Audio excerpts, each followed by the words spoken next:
Welcome to the Pastor's Connection podcast, where we delve into the heart of ministry and explore the challenges and triumphs of pastoral life. Join us as we connect with inspiring leaders, share insightful stories, and equip one another with tools for effective ministry. Together, we can foster a community of support, encouragement, and growth in our calling. I am your host, Thomas Osterkamp, and I lead Beachside Community Church here in Palm Coast, Florida, and I help lead the Pastor's Connection Network. Today's episode is brought to you by BroTech Design. BroTech Design is your go-to destination for exceptional web design and reliable hosting solutions. They create stunning websites that captivate your audience and ensure seamless performance, helping your church or business thrive online. Elevate your digital presence with their tailored services at BroTech Design. Contact them today at info@brotech.design for assistance and to transform your online experience. On today's episode, I'm excited to have my friend Andrew Smith here with us. He is the founder of Orphans in Asia. Andrew, thank you for taking time to be on our show today. Yeah, it's great to be with you. Looking forward to the conversation. We're going to be talking about the work that he is doing in helping orphans, and I think it'll be a helpful, fascinating conversation. I want to encourage all of our listeners to get on board and support, help, encourage, and promote the work that is being done. Before we jump into that conversation, though, Andrew, can you just kind of share a little bit about your family life with us? Yeah, so I've been married to my wife, Anna, almost 21 years. We have three children. Addie, our oldest, she is a sophomore at Liberty University in Lynchburg. And then we have a 17-year-old son, Colt, and then a 13-year-old daughter, Kinsley. Excellent, excellent. How was the transition, having your oldest daughter go off to college? How have you guys navigated that? Well, she doesn't stay gone for long. There's been a lot of weekends because we're only about an hour and a half from Lynchburg. So Okay. we still get to see her on a lot of weekends. And she's a photographer like her mom. And so she's booked a lot of sessions here in our hometown. So she gets to come back a lot of weekends to do those. So thankfully she went away, but we still get to see her quite a bit. Yeah, and that's kind of the experience. Our second-born daughter is the first one to leave the nest, and she goes to Flagler College, which is like 45 minutes away from here. Kept her job here in town, so she's back every weekend working. But I've had people say this to me, and maybe you had people say it to you. Well, I mean, she's only an hour and a half away. And I'm like, well, it's not really the distance. It's the fact that that chapter on who our family used to be is closed, and it'll never be like that again. So it's a bittersweet experience. And so I know that you've been involved in ministry in the past in your life, and one of the things I like to have our guests do is just kind of, this is Pastor's Connection podcast. We're tied with ministry and all that kind of stuff. Can you share a little bit about your church experience? Yeah, so my wife and I both grew up in pastors' homes. Her dad was a senior pastor for many years. My dad was a youth pastor, then became a senior pastor. I left for Bible college in the military. And then after getting out of the military, I worked actually for my wife's dad for 1 year. And then we moved to Virginia, where I worked for my dad for about 10 years, working in student ministry. Okay. So working with family, what was that like in both situations? Did they go well? But I mean, obviously you worked for your dad for 10 years, so that must have gone at least somewhat well. Yeah, it was enjoyable. Definitely some tough times, not for everybody. But we look back, we're very grateful we got to serve in local church ministry full time, but then also that we did get to work with family. So what did you do? Like what areas did you serve in? Yeah, so when we were in Georgia with my wife's father, they had a Christian school down there. So my wife taught in the Christian school. I was able to coach basketball and then do the youth ministry there. And then when we moved to Virginia, it was primarily working just in student ministry. We had a large youth group. And so for 10 years, we got to do that. And it was pretty special watching that grow. And our church was kind of unique in that we had a local public school really close to our church. And so we ran about 75 to 100 kids, primarily from the public school, and did that for about 10 years. Okay. And was there anything in particular that had you transition out of ministry? I mean, I don't personally think that somebody needs to start in ministry and finish their life in ministry, but I always find it fascinating when that transition happens. Yeah, when we were getting to that 10-year mark, we kind of knew God was working on our hearts to do something. Had no clue what it was. We were kind of in that dream church, dream job scenario where we were very comfortable and could easily spend the rest of our life serving in that church and be very content. But yeah, God kind of started working on mine and my wife's heart where we knew some kind of change was coming. And we ended up going on our anniversary trip to the Dominican Republic and spent some time with a young missionary couple down there. And by the end of that trip, we knew God was calling us to do missions somehow, some way. We came back and actually let the church know we're going to be transitioning into something, even though we didn't know exactly what that something was going to be. And that was a scary time, but also a very exciting time when you know for sure that He's calling you into something. But it is scary not knowing exactly what that's going to be, how He's going to provide for your family. But we just trusted Yeah. Him through that season, and it led to some pretty amazing things. So you were working with your dad at the time. How was his support of this transition? Like you're moving out of the church world, in that aspect, youth ministry, and to be transitioning into who knows what. Like, how was the support for you in that from him? It was amazing, especially from the employer side. But like you said, working with family, there's that family side as well, where that's his grandchildren that he's looking at not being there Yeah. anymore, depending on how the transition goes, all of that. And so I think looking back, I didn't appreciate just how hard that probably was on him. And we were kind of so busy, we didn't have a lot of time to think about that. But as far as supporting us, the church was absolutely incredible about supporting us when we started doing mission work.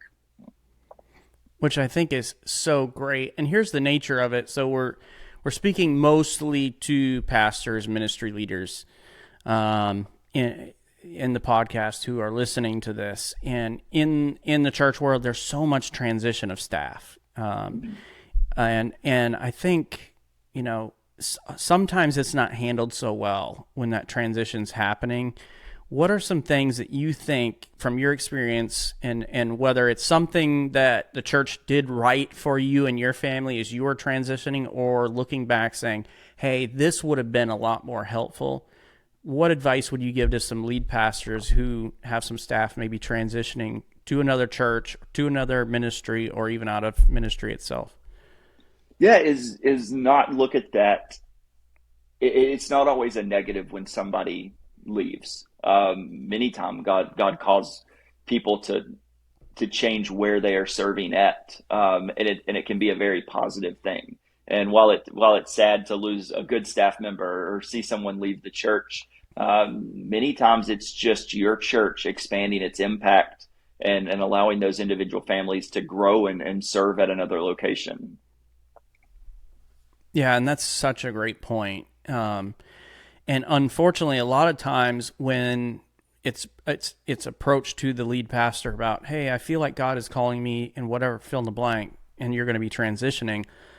I mean, a lot of times it's like, well, then they're just written off. It's like, okay, you're on your own, or they're immediately fired, or whatever.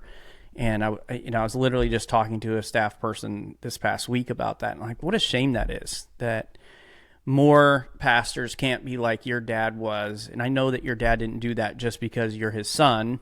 Like, he's a person of integrity that wants to see the people underneath him thrive. And so I wish more pastors understood that concept, that, hey, God is in control and He's going to handle it. And He's got great things in store in what He's doing. Yeah. So you guys are kind of in this transition thing. So what is it that kind of stirred your heart to start Orphans in Asia? What did you see or experience that made you say, hey, this is exactly what we should be doing? Yeah, going into working in missions, we did not follow the traditional route that kind of I was familiar with growing up, and you maybe have, where a missionary goes on deputation, raises support, and you kind of have that group of churches that support you through your missions career. Um, Yeah. I started making phone calls and was like, I do not enjoy this process at all. And a lot of pastors Yeah. look at that as like a negative, like I wasn't willing to do the work.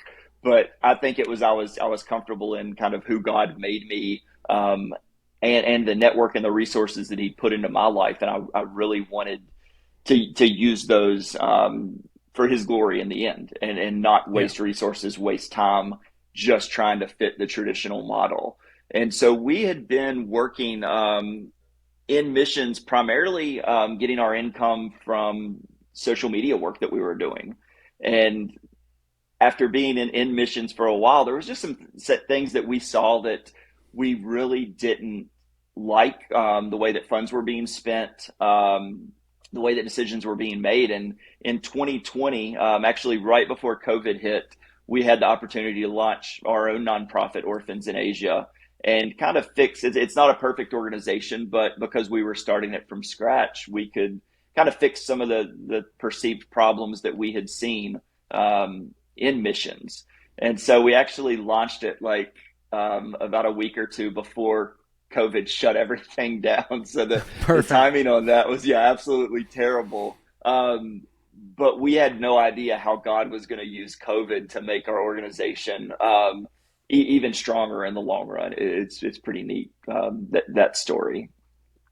Yeah. What happened during COVID that really was a positive for you? Yeah, so launching the new organization, the kids from the orphanage that we were operating were immediately, the Indian government wanted them sent back to the villages that they were from. And that's honestly kind of Mm. nightmare scenario for an orphanage. Most of these kids had no remaining living family members. And so to send them back to the villages they're from, we're like, who are these kids going to be with? And so we Yeah. sent them back. Basically, we put them on buses to go back to the villages where they were born in. And the only thing they really had was our orphanage director's cell phone number written on a piece of paper in their pocket. And we told them, when you get to the village where the bus drops you off, give this phone number to an adult and have them call. And so basically, we had about 100 kids at the time, and they all got spread out to all these different villages. And naturally, they found their ways into the homes of different widows. And Mm. so that was the easiest and safest scenario for these kids to have someone to stay with throughout COVID. But what it allowed us to do as an organization was not only serve orphans during the COVID era, but also serve widows as well. And so if they had repairs they needed on their homes, if they needed food, we were able to get that not only to the orphans, but also to the widows. And that's something that we probably would have not developed on our own, utilizing widows to take care of orphans. But because of Yeah. COVID, it worked out. And then because the kids weren't at the orphanage during that time, we developed a village feeding program that we still operate to this day, where we can buy rice and different other things by the truckload and get those out to villages where children really need that for food. And what a great thing to see those words in James literally played out. Pure religion, undefiled, take care of what the orphans and the widows, right? And Yeah. so Well, it's interesting when God kind of organizes things to help you along and to see what you need to be doing. yeah. And there's so much of this I'll look back on, and it's very easy to give God the glory for what we've accomplished, because a lot of the things were even bigger than what we dreamed possible, or the plans that He worked out were better than the original plans that we had. Yeah. His way is usually the best way. It just takes us a little bit Yes. to learn that. Yeah. He's like, "Hey, let me shut down the world to teach you how you ought to be doing this." I love that. Yeah. So, you're a combat wounded veteran, Purple Heart recipient, is that correct? I am. Yes. Okay, so I've never heard you talk about it. It just came up in my research, and so I thought that was fascinating. But has your military background at all shaped the way that you approach orphan care and missions itself? I think it definitely has, and I think it's mostly positive, not too many Yeah. negatives.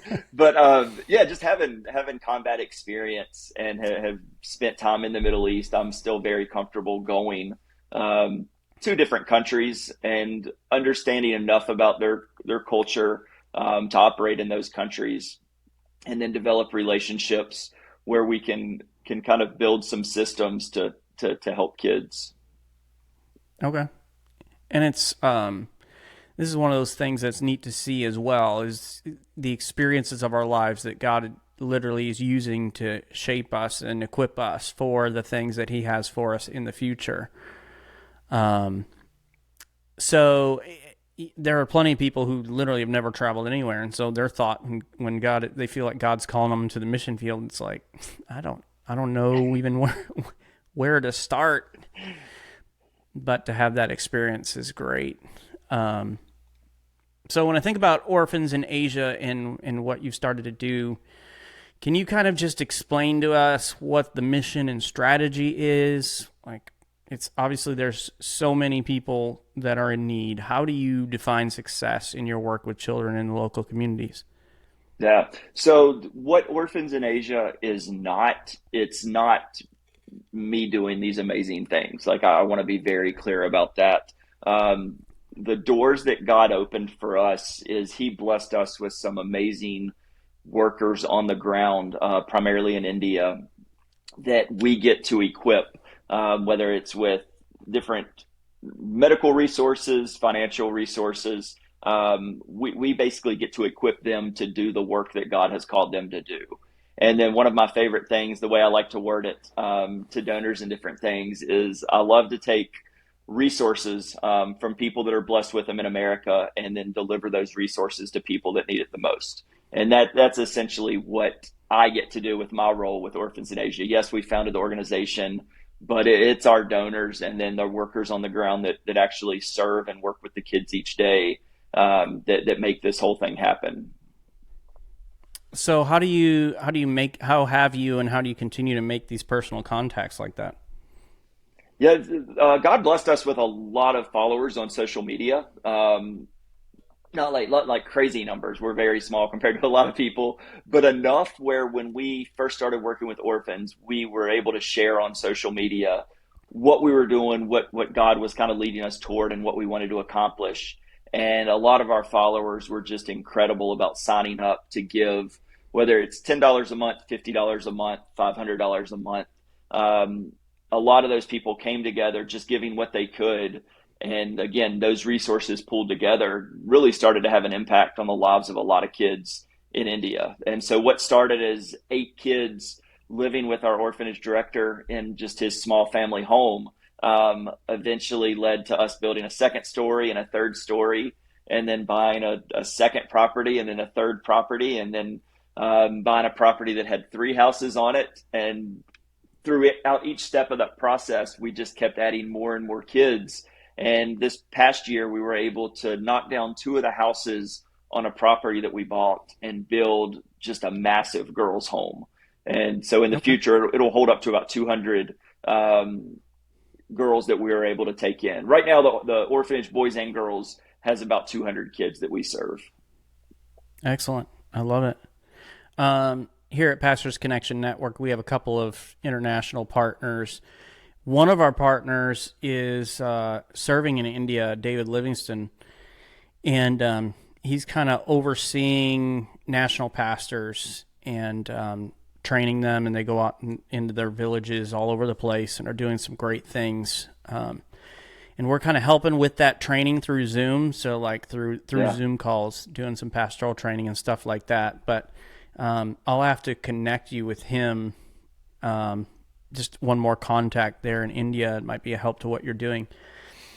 Yeah, and that's Um, incredible. And I know you weren't planning on me doing this, but I will make a pitch on behalf of him. Um, if you're interested in partnering with someone like that works with local leaders in India, I'm speaking directly to the American pastors now. You have no idea the incredible impact a small amount of money from your church can have on multiple churches over in India. And so if yeah. you go through someone like him and get connected with even 5 to 10 pastors of Indian churches, your church can be a massive resource and reach thousands of people with the gospel through a very minimal financial investment, but just through prayer, through being there, and through sharing some of your resources, you can have a massive impact through a ministry like that. Yeah, and that's kind of what we have found in our experience here is, if you have nationals that you absolutely can just trust and that have been vetted, and David does a great job of that. Like there's hardly no overhead, and Yeah. so almost all those dollars literally go to reaching people for Jesus, equipping and disciple and people and helping people. And so you're right, it's absolutely phenomenal, the things that are being done. Um, so how does we're talking about these local pastors and local people here. What are you guys doing to partner with local leaders and churches in Asia, maybe even elsewhere, to ensure the care and discipleship of orphans is sustainable and gospel centered? Yeah, so that's been actually one of kind of the choke points in our ministry. I've been praying for a long time for somebody to start a church closer to our orphanage where the children would be under a pastor. Right now, there's a couple smaller churches, but they don't have the facilities. They're not really equipped for 200 random kids to show up on a Sunday. Yes. So yeah, so our orphanage director, though, again, he has been just incredible through this whole process. So right now, again, because we have 200 kids, because we have all the staff members, we we basically have our own church on Sundays and throughout the week there at the orphanage property for the kids. And like I said, that's not ideal for me long term. I would love, again, for there to be a local church that the kids could be a part of. But right now, that's kind of where it's at. But again, Yeah. whether you're an Indian national or an American pastor watching this video, be praying on behalf of us that a church would be planted there, that our kids could be a part of. Okay. Yeah, and I will put you in contact with David Livingston, and because I don't know exactly all the areas where he's at, and he might be able to point in the right direction or get something started. But you're right. I Yeah. mean, for most of these churches in Asia and even the United States, like I know the church I lead at Beachside, if we just have 200 kids show up, like I I mean, we would do something, but it's like we're not Right. equipped at this stage of our church plant life to do that. So, Yeah. um, being It's a strategic good about problem it. to have, though. We're thankful that it's a good problem to have for us. Yeah, but it's a problem that you think about and working on and doing what you can where you're at. Yeah. And this is something also to think about for church leaders as well, is God calls us to do what he wants us to do. And God has called you to, help orphans, not necessarily start churches. Yeah. And so, yes, we've done our part, and we believe God will do his part in surrounding these children with the right positive spiritual influences. Yeah, and one of the craziest things is now, and we were talking before we started recording about how fast the years go by. Um, we actually have a couple of our former kids from the orphanage studying to be pastors now. And so I don't know if it's going to be one of those things where God brings one of them back to Yeah. start the church. But yeah, they'll be graduating within the next couple of years, and so that might be kind of God has us being patient, waiting for Yeah. that to happen. Well, and what an amazing thing that would be, because they would understand, first of all, what you're trying to do, but also the needs of those kids specifically. Yeah. Because it is such a unique situation that a lot of us, like, I don't know what that's like. A lot of us don't understand what that's like. Um, so can you kind of share maybe a standout story or testimony of one child or family whose life was transformed through your ministry and kind of how it happened? Yeah, this is a unique when I was thinking about that question, and I'll take you back to when I first started going to India in like 2015, and it was a family that lived right near the orphanage. In fact, their tiny little I don't even want to say house because you'll get the wrong mental picture.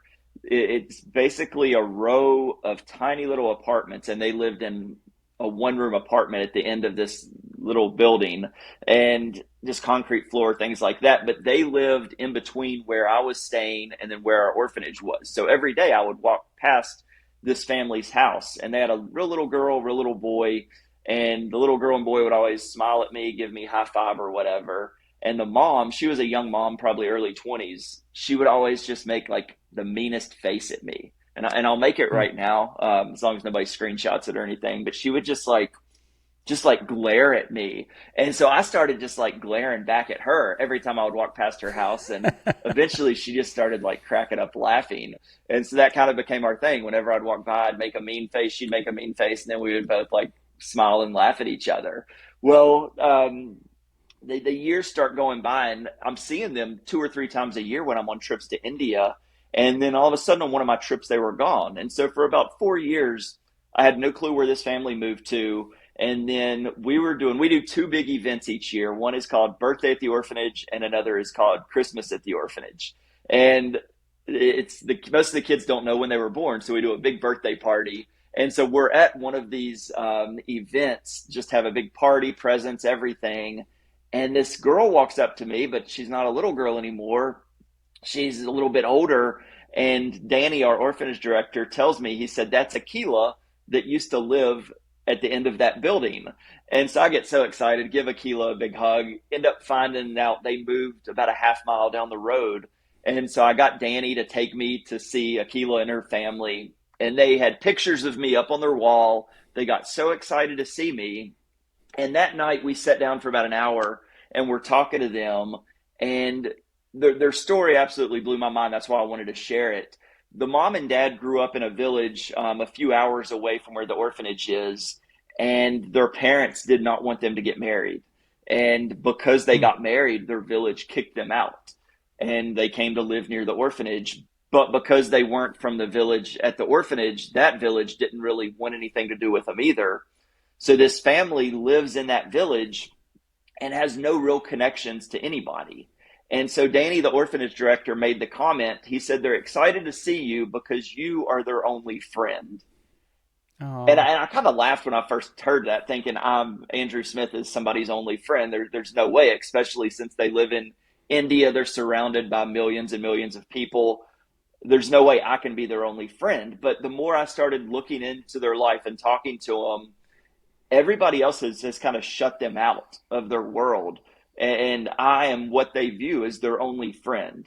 And yeah. we get to help so many kids. And I could tell you stories about the orphans all day long, but I wanted to share that because a lot of the lives that we get to impact in ministry, they're not going to be part of what we're targeting on paper.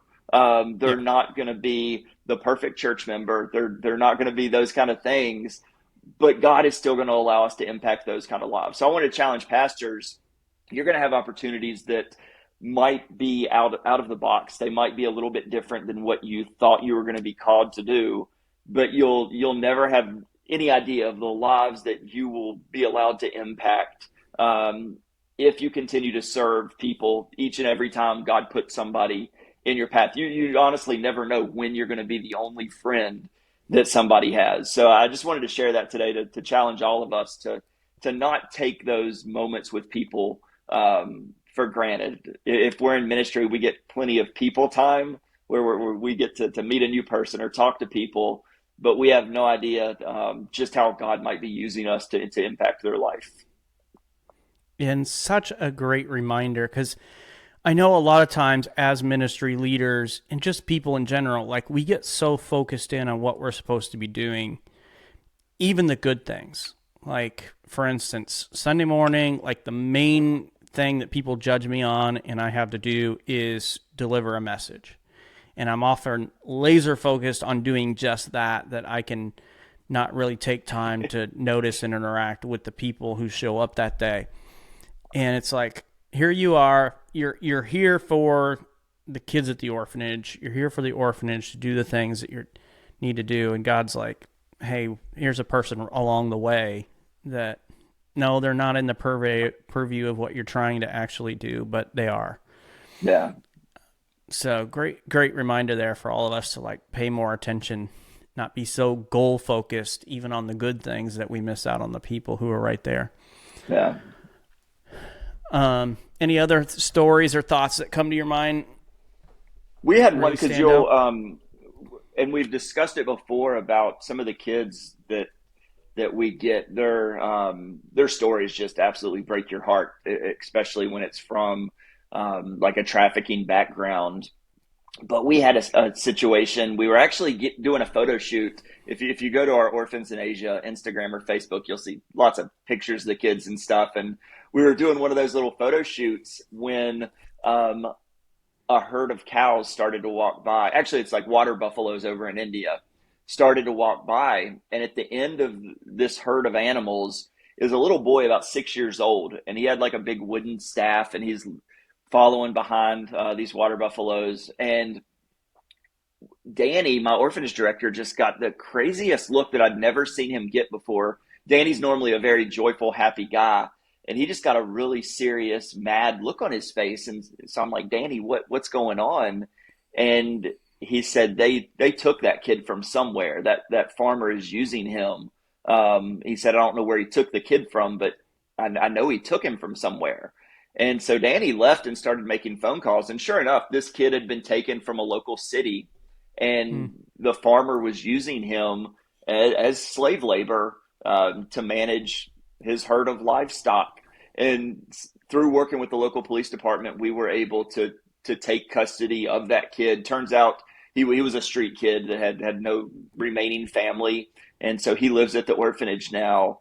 Um, but that's one kid in a country with so many. A lot of estimates say there's over 30 million orphans in India, Hmm. and every time we get to rescue a child from a situation like that, I'm just so thankful for God allowing us to be a part of what He has planned for that kid's life.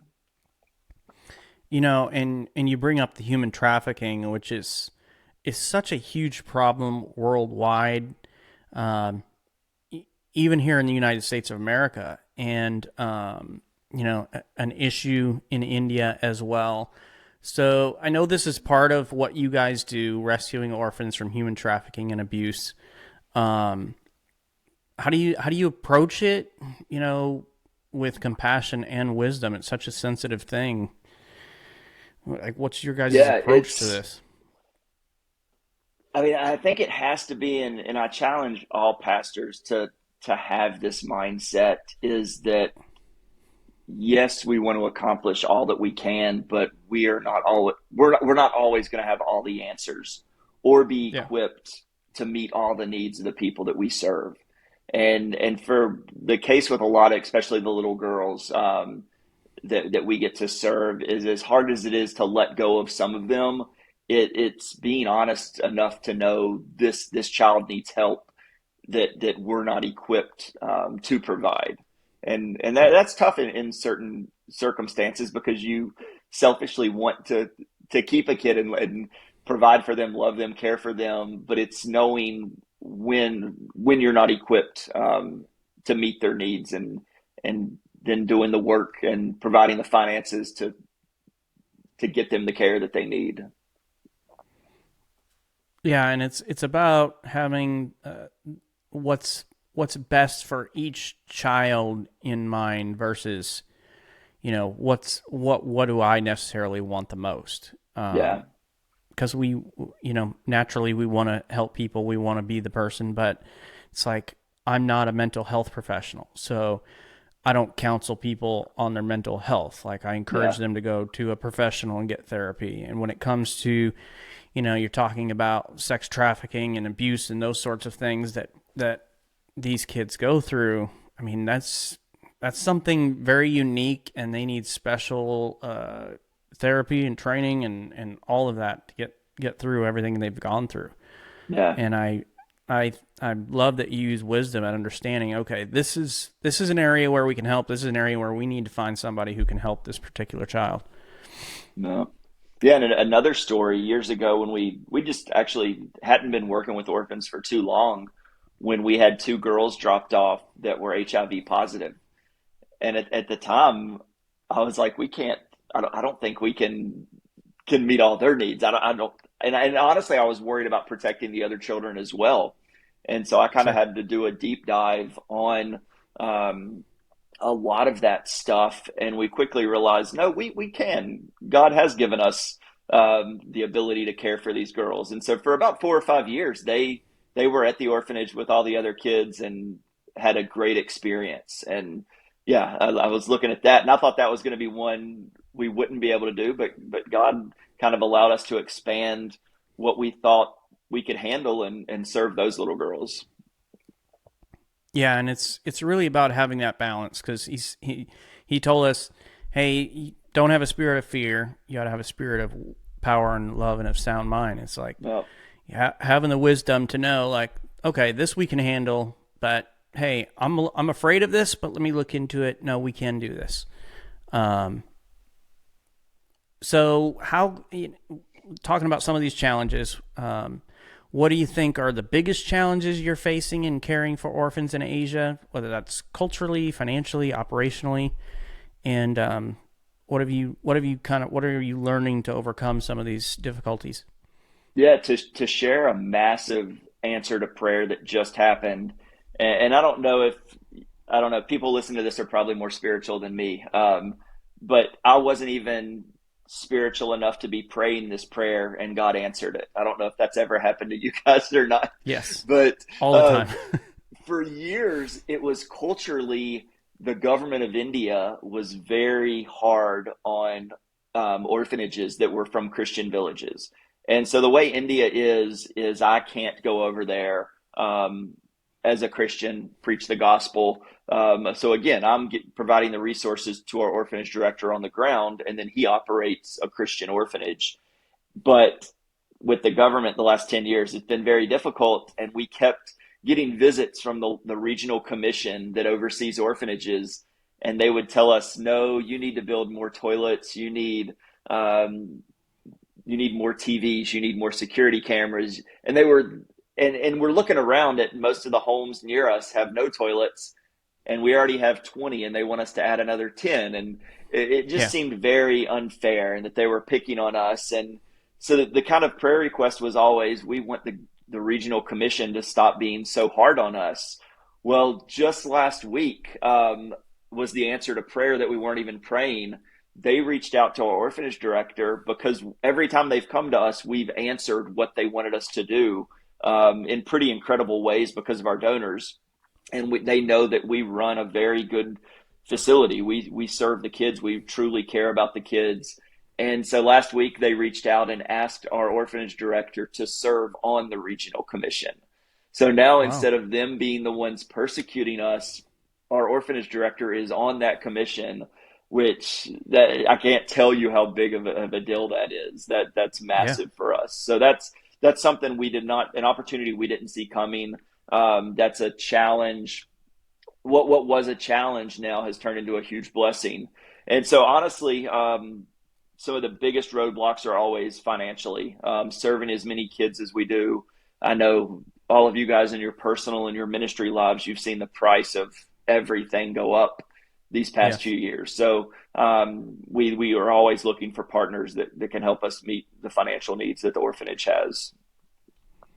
Um, yeah, it's funny because government officials are often like the bane of all of our existence. Whether you're building something, you're trying to fix something up, but I think when we have the right approach, it can go a long way. And I think about you guys and what you've done to like go over the top and meet the requirements of exactly what they're going for, which actually opened up this huge door of opportunity to build partnerships and gain allies in what you're trying to do. Um, and so it's a great reminder to always be representing Christ in all of the interactions that we have, not Yeah. just with the people we're trying to reach, but in our government officials and all that too as well. Yeah. Um, so you mentioned the financial need. How can local churches here in the U.S. get involved in what you're doing in a way that's more meaningful and not just transactional. What do you think, what would you like pastors to know about how they can get involved and invest in the work that you're doing? Yeah, well, one of the neat things about local churches is the pastors of that church will know their congregation far better than I will. And yes, missions is about going and impacting lives with the gospel, but it changes the person giving as well. And so I think Yeah. what I like about local church being involved in missions is the local pastor knows what projects his people probably need to be a part of, if that makes sense. And Yeah. so where we're a smaller organization, we have nobody, we don't get paid. We're all volunteer. So whatever people are giving goes directly to accomplishing the mission. So if a local pastor thinks his church needs to be part of a building project to start to prepare their hearts for maybe a building project that's coming in the church's future, we Yeah. can do that.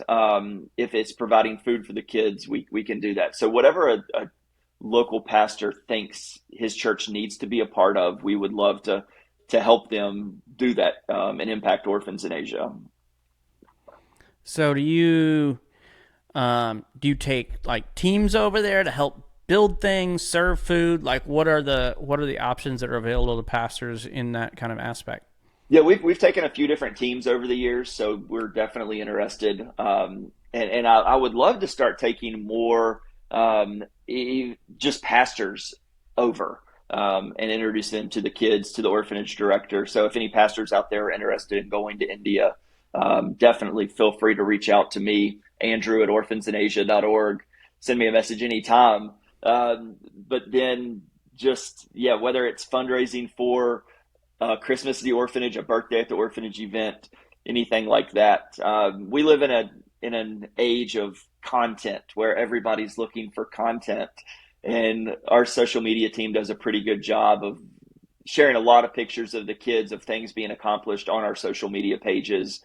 And so churches that we partner with are free to use any of that content to share among their church family and also among their community through their social media pages, showing the impact that the church is having, not only in the community, but around the world.